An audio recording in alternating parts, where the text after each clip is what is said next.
シャラ笑顔ウルトラ Z で今日もアイアイアイアイアイ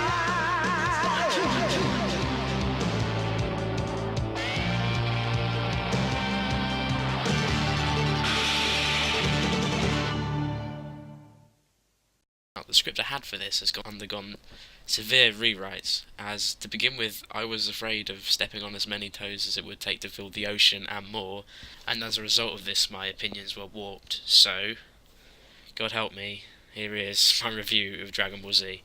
I'll be amazed at this point if anyone doesn't actually know what Dragon Ball Z is all about, but just in case. DBZ follows Goku and companions as they, through the course of 3 main sagas, Frieza, Cell and Buu, fight increasingly powerful enemies, namely Frieza, Cell and Buu. Now when I say increasingly powerful, I mean increasingly powerful. Dragon Ball Z suffers quite badly from power creep, especially in the Buu saga, where if you're not a Super Saiyan, you're about as useful as a marzipan dildo. Pacing is another one of Dragon Ball Z's big issues, as we spend vast amounts of time waiting for Goku, because if he actually showed up on fucking time for any of his fights, there would only be about 5 episodes. But as it is, there's nearly 300 episodes, so there's a lot of filler, and there's also a multitude of contrived excuses for Goku to be waylaid. Now there is some justification for this, as it provides time for the show to set the stakes and also establish the villains as a credible threat. It also doesn't take away from the awesomeness of the big fights when they actually occur. However, the pattern of waiting for Goku to fix everything does get old, as it is repeated again and again and again.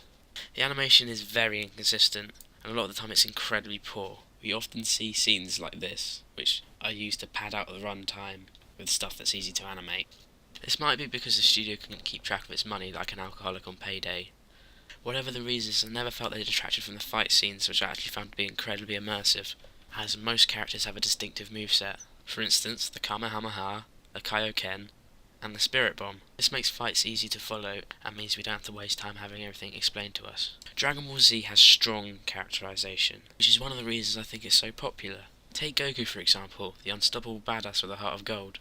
When he puts his fighting face on, you know shit's going down. We also know he's perpetually hungry. When he's not fighting, he's probably eating. Little quirks like this make it very easy to get attached to the characters. The only shame is they're all fairly 2D, and we never get to explore them.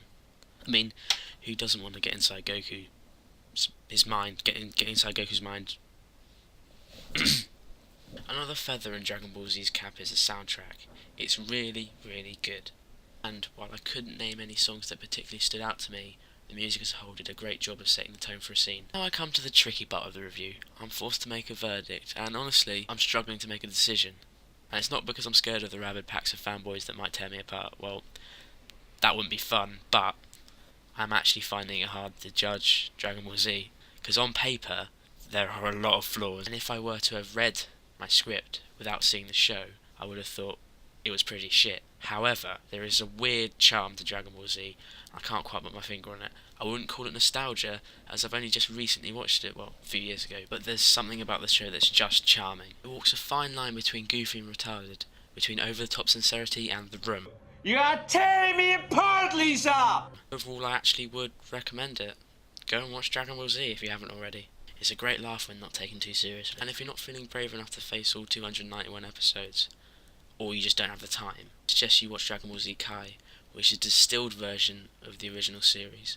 It only has 2 of the sagas, which is Frieza and Cell, which are the best 2, and it has no filler episodes. Also, some of the animation quality has been patched up and fixed. I've watched it myself and the pace is a lot faster. For a score, I'll give Dragon Ball Z 3 herrings and a stingray, as I don't think a numerical value is the best way to express my thoughts and feelings, especially not with this anime. But if you did push me for a number, I'd probably say it was over 9,000! What, 9,000? There's no way that can be right!